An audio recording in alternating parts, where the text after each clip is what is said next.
Breaking news po mga kababayan. Nako po, Senator Erwin Tulfo, nag-iiyak, naglalabas ang sama ng loob. Matagal na daw siyang journalist mga kababayan at alam niya na ang mga batas. So dito nasaktan po ang Bending Dalo. Alam niyo naman si Bending Dalo. Sometimes we have to bend the law, mga kababayan. Dito naglabas ang sama ng loob. Bakit daw? Sasabihan ni Senador Marcoleta ang kapwa senador niya na kulang sa kaalaman pagdating sa usapan ng batas. Kasi nga mga kababayan, nabwisit na si Senador Marcoleta sa paulit-ulit na pagpapaliwanag dito sa kagustuhan na magkaroon po ng online voting para po sa ilang senador na ginigipit po ng administrasyon. Dito po nasaktan itong si Bending Dalo, gaya nila Tito Soto at Ping Lacson, na walang alam sa batas. Kaya sabi ni Senador Marcoleta mga kababayan, pinatutsadahan talaga ito. Alam nyo naman itong si Tulfo, parang Raffy Tulfo lang din na magaling po sa away magkasawa. Kaya nabingo. Kumbaga, sa leeg ang tama mga kababayan, masakit. Hindi nila matanggap na isang Senador Marcoleta ang lalatigo sa kanila, mga grupo ng mga buhaya na mga maleta. Mga kababayan, pakinggan po natin bakit nalatigo ni Senador Marcoleta itong isang Bending Dalo na kupal, mga kababayan. Sobrang kupal ang muka. Napakatahimik sa flood control pero sa impeachment, mga kababayan, at mga pagpapahuli sa mga senador sa ICC, ang galing-galing ng bunganga. Kala mo babae na inagawan ng asawa, napakadaldal. Pero nung nilatigo, sinampal ni Senador Marcoleta, ayun, tameme, nag-iiyak, nag-walk out. Solid black daw mga kababayan. Alam nyo, yung pag-atras nyo, hindi ka kabawasan sa ginagawa ng The Great 13. Kayong mga One Bull 11, mga Judas 11 kayo, wala kayong kakwenta-kwenta. Sa tingin ng taong bayan, isa kayong basahan, isa kayong basura. Alam nyo kung bakit? Kayo ang mga Judas 11 kayo, wala kayong nagawang tama sa kapakanan ng bayan. Si Senador Marcoleta ang tunay na lumalaban. Itong Great 13 na ito ang binibigyang papuri ng taong bayan ngayon. Kasi kayong mga Judas 11 kayo, wala kayong ginawa kundi pagtakpan ng katotohanan. Yung issue ng flood control, ayaw nyong pag-usapan. Binibring up ni Senador Marcoleta, simulan na ang flood control, ayaw nyo. Ngayon, nagsusulong siya ng recommendation para si Bato, yung mga senador na nakasuhan, kahit nasa kulungan, kasi yan ang ginagawa ng admin ngayon, mga kababayan ko. Ginigipit nila para hindi matuloy ang investigation na ito. So ngayon, mga kababayan, ipakita na natin ang pasabog ni Senador Marcoleta. Nako po, sabog si Bending Dalo dito, si Erwin Tulfo. Nako po, Erwin Tulfo, saan ka ba kumukuha ng kapal ng mukha mo dito? Abogado, makikipagdebate ka, isa ka lang vlogger na senador. Wala ka namang kaalam-alam. Magaling ka lang talaga magbida-bida sa programa nyo. O dito, ang tunay na laban sa Senado. Ewan ko lang, nalatigo ka ni Marcoleta. Sir Erwin, sir, na parang minamadali daw po ninyo yung pag-tackle doon sa motion dahil nga daw po may mga ilang senador sa majority yung kakasuhan at possible makukulong din po. Yun ang kanyang sinisip. Yun ang iniisip niya. Kaya ba ayaw niya ring madaliin namin? Dahil gusto niyang may makulong. Ganun ba? Because that argument can cut both ways. So, parang tungtuwa ba siya na mayroong makulong sa amin na hindi namin magamit yun? Kung talaga nagmamalasakit ka at we are colleagues here in one institution, dapat hindi siya magsasabi ng gano'n. Di ba? Pero ganun po bang intention, sir? Para po sa possible na makulong or wala dito? Ang sinasabi ko kanina pa, Hindi dahil lamang doon. Ang sinasabi ko, maski ang COMELEC, pinayagan na nga na bumoto. Ito ay makabagong panahon na natin. Let us take advantage of modern technology. Communication, information technology. Pwede naman eh. Para sa ganun, lahat makapag-participate. You know that Congress is a deliberative body. It's a parliamentary institution. So lahat dapat magampanan ng tungkulin. O, kita nyo mga kababayan ko, itong si Erwin Tulfo, isa ding ano ito mga maleta eh. Alam nyo kung bakit? Minamadali niya po na hindi aprobahan itong sinusulong ni Marcoleta na remote voting. Kahit saan ka man, pwede kang bumoto at makapagtrabaho sa iyong tungkulin. Eh ayaw ni Erwin Tulfo, ayaw ng minority, kailangan daw yung katawan mo nasa Senado. Ayaw din niya na bumoto online. Itong kupal na Erwin Tulfo na ito, nakakabwisit na ito mga kababayan, talagang gustong-gusto niyang makulong. Ang dami ng kinasuhan sa majority ngayon mga kababayan. So ibig sabihin, pag nakulong ang mga ito, alam niyo naman yung ginagamit nila ngayon na weapon, na weaponize po. Ang target nila, Duterte allies. Nakikita niyo naman mga kababayan, Senador Marcoleta kinasuhan sa Sandigang Bayan. Kinasuhan ng Flander, 75 million daw sa mga donation. Isipin niyo mga kababayan, Robin Padilla kakasuhan din sa ICC dahil sa connivance daw dito kay Bato na pagtatago. Bongo, ilalabas ng ICC warrant. Ligarda, kakasuhan din. Isipin mo, puro majority, mga kababayan, uubusin nila. So, ang gusto ni Senador Marcoleta, kahit nasa kulungan ka, pwedeng magtrabaho. Si Erwin Tulfo, nag-iiyak, hindi daw pwede. Hindi daw pwedeng baguhin yung Senate rules. Nako po, hindi daw pwedeng bumoto. Mga kababayan, ayaw niyang bumoto si Bato. Dahil sa impeachment, Judas Estas Barabas. Mga kababayan, kung saan ka nakakita ng ganyan, gustong-gusto mong makulong ang kasama mo, sino ka? Talagang pinapakita mo lang na talagang gusto mong may makulong na kapwa mo. Sabi ni Marcoleta, nako po, Erwin Tulfo, nasira ang kredibilidad mo dito. Isa ka ding maleta kaya ayaw maimbestigahan sa flood control. Bakit mo i-deny sa kanya yun? Sabi naman namin doon, Imagine redness calmed in seconds. Dito talaga mga kababayan, nalatigo talaga ito. Ikaw ba naman makipagpitpitan ng itlog kay Senador Marcoleta, mapipitpit talaga yung betlog mo. Wala ka namang alam sa batas. Tapos nung nasabihan ka na dito, mahirap ka usap pag wala kang kaalaman sa batas, kulang ang background mo sa legal na usapan. Dito nag-iiyak na mga kababayan ko. viable conditions or situations. So, paliliwanag na, hindi pa nga kami makapag-debate. Bumoto. Ito ay makabagong panahon na natin. Let us take advantage of modern technology. Communication, information technology. Pwede naman eh. Para sa ganun, lahat makapag-participate. You know that Congress is a deliberative body. It's a parliamentary institution. So lahat dapat magampanan ng tungkulin.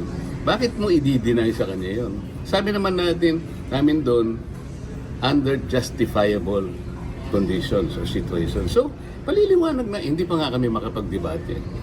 Talagang gigil na sila So, na. pwedeng lumabas po sana yun sa debate, sir? Sana nga, ganun lang. Kung hindi naman sila magbibigay ng pagkakataon na pag-usapan namin, nako, kamumusong ko pa lang, talagang akala mo yun. Parang meron silang piniprevent na may sila pala yung, ang iisipan pala nila, ganun eh. Kami wala kaming iniisip na ganun. Pero sir, kung sakali, justifiable reason po ba para sa virtual attendance sa sesyon? Tsaka na natin nagtatago pag-usapan niya kung si mag-a-apply Senator? nga doon sa debate namin. Pag-uusapan pa namin yung motion eh. Pero sen, originally po ba nakaschedule na pag-usapan po yan today? Ma'am, alam mo yun, May 11 pa kung natatandaan yun. Yung mga marami sa inyo nandun. May 11 sa nangyari. Isip-isipin mo, May 11 yun ha. Yung minority, kapagkat nakuha namin ng majority, nandun sila lahat sa lounge namin. So ako naman, kinukumusta ko naman sila. Saan napunta itong mga kasama ko? Nakita ko nagbiro pa nga ako eh. Mga bossing, mukha kayong malagihay lahat. Ba't ang pupula ng... Alam niya na ibig ko sabihin. Kaya kausap sila. At din nung i-propose ko yun, isip-isipin mo kahit na mapupula, biglang may tumakbo agad. Ayan mga kababayan, ayaw talaga nila itong pinopropose si Senador Marcoleta na remote voting mga kababayan. So sabi ni Erwin Tulfo mga kababayan, nasaktan daw eh. May nasaktan, Senador Erwin Tulfo at Risa Hontiveros. Itong si Risa Hontiveros sumugod kay Senador Marcoleta.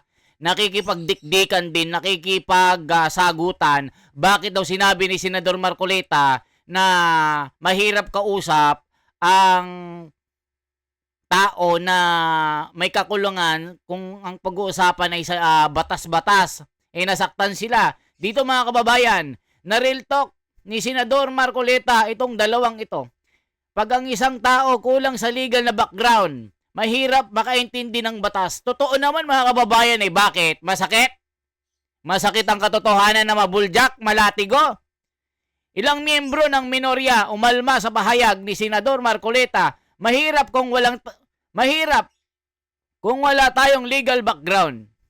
Uminit ang seryoso sa Senado matapos questionin ni na Senadora Risa Hontiveros at Senador Erwin Tulfo ang naging pahayag ni Senador Rodante Marcoleta tungkol sa legal background habang dinidinig ang panukalang amendment sa Senate rules para sa remote participation at electronic voting. Ito mga kababayan ko, ito ang mahirap kasi kung wala tayong legal background dito sa Adi Marcoleta, bagay na agad inalmahan ng ilang senador. Bakit? Totoo naman ba't kayo umiiyak? Bakit kayo umaalma? Masakit ba ang tama sa leeg? O ano ngayon? Di na real talk kayo ng harap-harapan, nasuntok yung mukha nyo. Ang kakapal kasi ng mukha nyo. Yan ang sabi ng taong bayan. Itong mahirap kasi kung wala tayong legal background dito sa Adi Marcoleta, bagay na agad na inalmahan ng ilang senador. Nilinaw naman ni Marcoleta na wala umano siyang pinatatamaan at nais lamang niyang ipunto ang kahalagahan ng pag-unawa sa pagkakaiba ng special at general law. Itong si Erwin Tulfo at Risa Hontiveros, hindi kasi ma-distinguish mga kababayan ang special law at general law. Ipinaliwanag ni Senador Marcoleta ito. Nagtaas din ng point of order si Tulfo. Wow, ang galing! Hindi po tama na sabihin na ang kasama niya ay walang alam sa batas. Sometimes we have to bend the law. Sometimes we have to bend the law. Am I right, Mr. Emulyo? Yes, sir! Bending the law sometimes, peace the people. Nung nilatigo na ni Senador Marcoleta, nag-iyak na mga kababayan. Ayun, nag-iyakan, nag-walk out ang mga talunan. The Judas 13, nag-walk out, umuwi ng umiiyak mga kababayan ko. Kaya nalatigo ng katotohanan, sasabihin nila, nanindigan daw sa tama. Kami ang tama, solid black. Baka solid supot. Yan ang sabi ng taong bayan dito. Talagang binabantayan na parang napaka... Is there something spectacular? Yan ang problema. Nagihay lahat. Ba't ang pupula ng... Alam niya na ibig ko sabihin. Kaya kausap sila. At din nung i-propose ko yun, isip-isipin mo kahit na mapupula, biglang may tumakbo agad. Talagang binabantayan na parang napaka... Is there something spectacular? Yan ang problema. Bakit parang napaka-special sa inyo? Parang bakit takot na takot ka ba kayo na i-amend natin ito? Ayaw ba ninyong i-take advantage sa modern technology? Ano ba tayo? Panahon pa ba tayo ng medieval age? Andito na yung technology. Sisihin natin ng COMELEC. Kayo naman. Pati internet, ginagamit na ninyo. Kasi di ba magbibigay ng special favor sa ibang senador? Kasi kayo able... They could say that. Pero wag dapat silang mag-speculate. Payagan muna nila yung aming trabaho, deliberative body, parliamentary body. Ang problema, kayo alam niyo, merong isa dyan, tatayo. Pag in-interpolate mo, tatakbo. Ngingiti ka, kilala mo, di ba? And you're referring to... Kilala mo sila. Ayan, dito mga kababayan, itong siping Lacson, itong isang maleta na tagapagtanggol ng mga mastermind sa Blue Ribbon Committee. Pag nasusuntok ni Marcoleta at natatadyakan sa muka sa debate, hindi umiimik. Nagwo-walk out at nagtatago at ang takbuhan ay media. Kaya dito mga kababayan, nasupalpal na naman ang media dito. Mga kababayan ko, tignan natin paano sagutin ni Marcoleta yung media ng mga bias din. Tatayo siya. Pag gusto mo siya interpellate, tatakbo siya dun sa lounge o kaya akyat siya. At ang karaniwang ginagawa, pupunta siya sa inyo. Interview rito, interview doon. Hindi po ganun ang Congress. Hindi po ganun ang Senate. Either nakidebate ka, kung ayaw mo makipagdebate, you have no right to become a senator of this republic. Kung mag-walk out ka, kayo po. Eh ngayon po, baka ang iniisip nila ngayon, parang kami na naman ang masama. Hindi po kami nag-walk out. You just imagine this. Work today is broke. O, kita nyo mga kababayan ko, ang kaduwagan po ni Ping Lacson, ayan, nadama yung minority, nagsi-walk outan at nag-iyakan, umuwi ng luhaan dito mga kababayan ko. Isipin nyo ayaw makipagdebate, pag nagsasalita si Marcoleta, umuwi agad, tapos takbuhan niya social media, mga media, o yan, nabakbakan tuloy kayo. Ba kami, mga mature na tao, napag-usapan namin ito. Binoto po kami para pagdebatihin ang lahat ng bagay. Bakit ka mag-walk out? Bakit ka mag-walk out? Yung mandato bang binigay sa iyo ng bayan, hindi importante sa iyo. Natatakot ka bang makipagdebate? Yun ang problema nila eh. Kami po hindi kami yung gumagawa. Hindi kami nag-uumpisa nito. So they just walk out and then they question the quorum. What do you think? Pero sir, your comment No, what do you think? Your comment Teka muna. They walk out and somebody was left to just move to adjourn. What do you think? Dahil wala pang quorum. Sila nga nagbigay ng condition pa mawala ang quorum. So, plano nila yun eh. So what do you think? So what do you think, sir? Kasi kayo ang magboboto. Pati kayo, ako naman, siyempre, kailangan naman magtanong naman ako sa inyo. Hindi naman ko palagi Hindi lang namin kami. pwede ikaw ang sarili namin. Kayo No, po i-vote namin sa report I am not namin. asking you as a reporter, but a patriotic citizen of this republic. Lahat tayo kasama rito. Gusto ko makita nyo yung distinction. Salamat po sa inyong lahat. Sir Erwin, O, ayan mga kababayan ko, sabi ni Erwin Tulfo dito, binubuli lang tayo ni Marcoleta. Sabi niya, nag-walk out na sa gitna ng debate. Naku po, mga kababayan ko.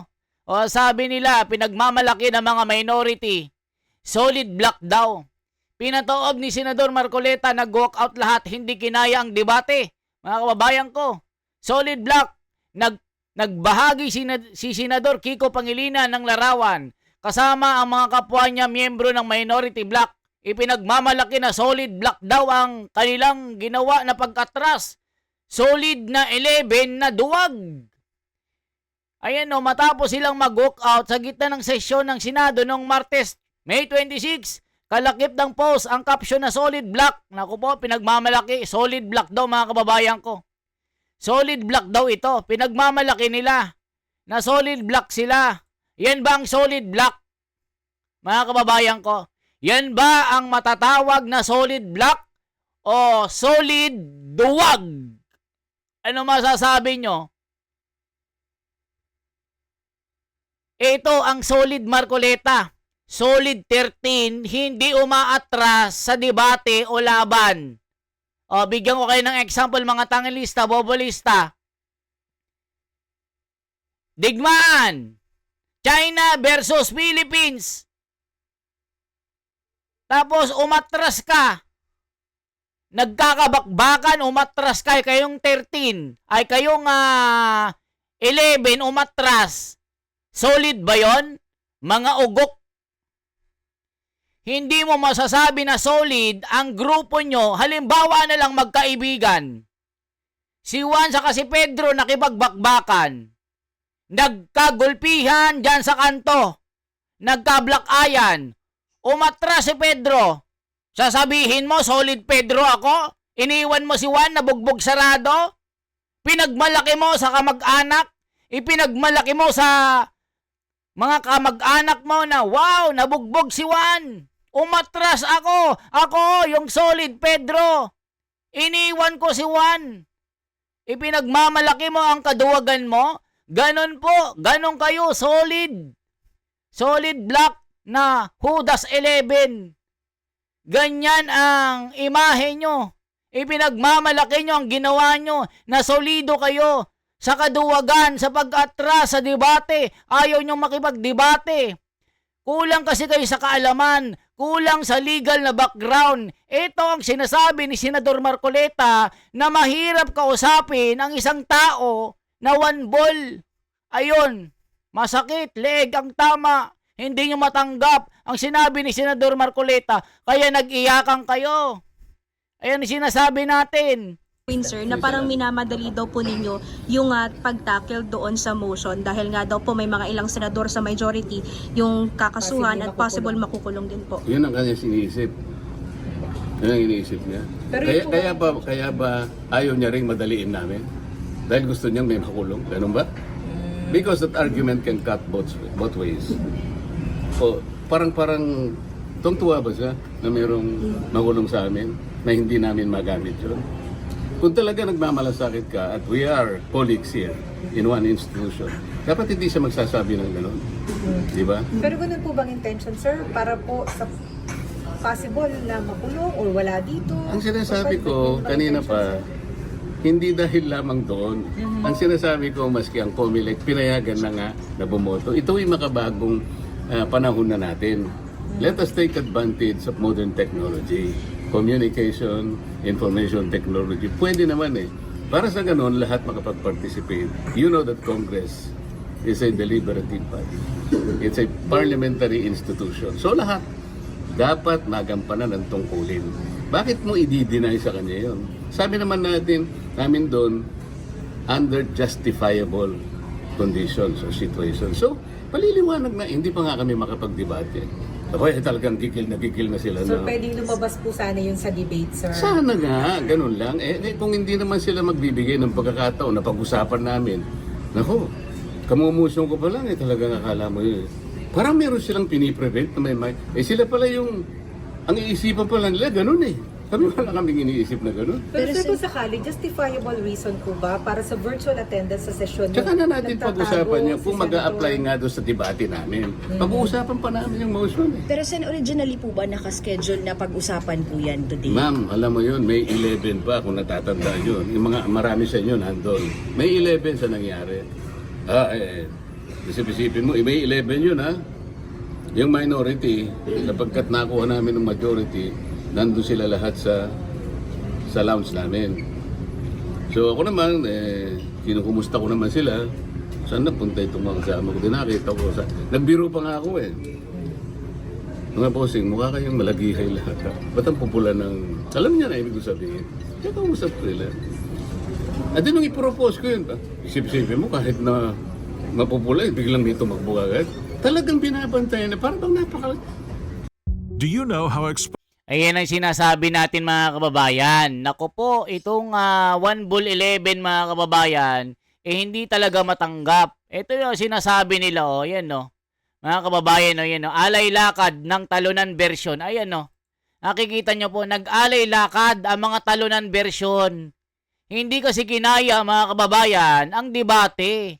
Hindi kaya ipagtanggol ang kanilang diskusyon. Ganun ba yun pag debate, aatras ka na lang kasi hindi nyo kaya yung kalaban nyo? Saan kayo nakakita ng ganyang mga senador? Ano yun, aatras kayo? Tapos, takbuhan nyo? Media, social media. Harapin nyo si Senador Marcoleta para magkaalamanan, makita kung sino ang nagsasabi ng katotohanan dito. Naku po mga kababayan, kakahiya yung Bulaga 11 na ito. Kasi pagmamalaki nyo na kami ang tama, baka may tama. Ang lalaki ng mga tama nyo. Naku po mga kababayan, kakahiya mga ito. Buti na lang talaga may Marcoleta tayo na nagtatanggol sa atin. Yun ang problema. Bakit parang napaka-special sa inyo? Parang bakit takot na takot ka ba kayo na i-amend natin ito? Ayaw ba ninyong i-take advantage ng modern technology? Ano ba tayo? Panahon pa ba tayo ng medieval age? Andito na yung technology. At sisihin natin ng Comelec, kayo naman. Pati internet, ginagamit na ninyo. Pero sir, di ba Ganyan. magbibigay ng special favor sa ibang senador? Kasi kayo able, They could say that. Pero wag dapat silang mag-speculate. Payagan muna nila yung aming trabaho, deliberative body, parliamentary body. Ang problema, kayo alam niyo, merong isa dyan, tatayo.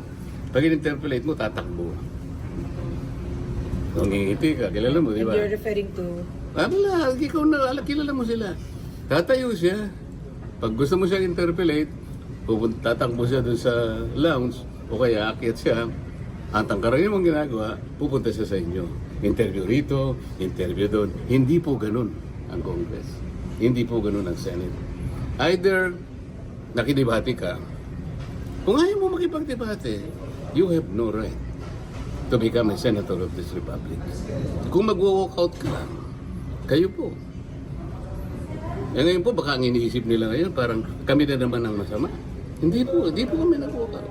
You just imagine this. Hindi ba kami mga mature na tao na pag-usapan namin ito? Binoto po kami para pagdebatihin ang lahat ng bagay. Bakit ka mag-walk out?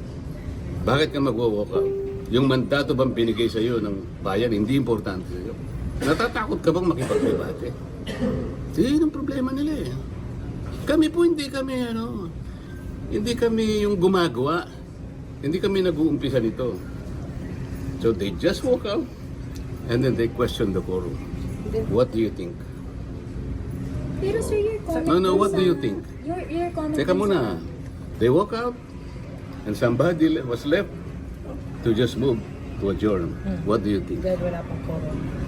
Eh, sila nga nagbigay ng condition pa mawala ang quorum. So, plano nila yun eh. So what do you think?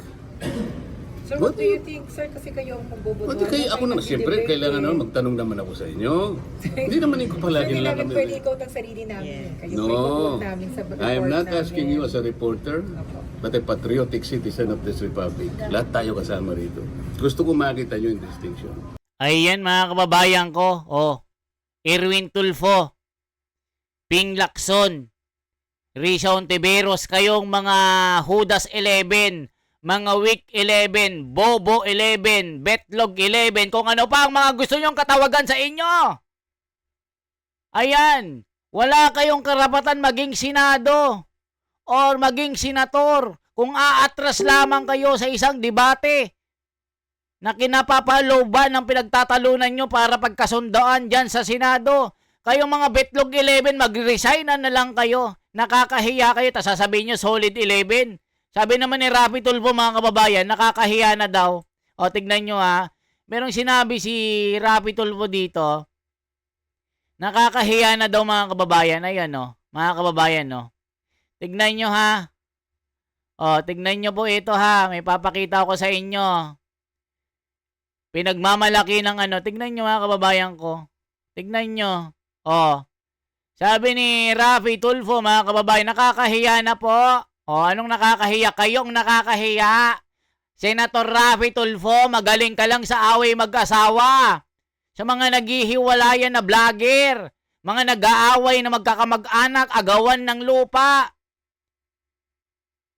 Diba mga kababayan, dyan magaling ang mga Tulfo. Nako mga kababayan, mga kasama sa Betlog 11, hindi kayang ipagtanggol ang kanila mga naratibo.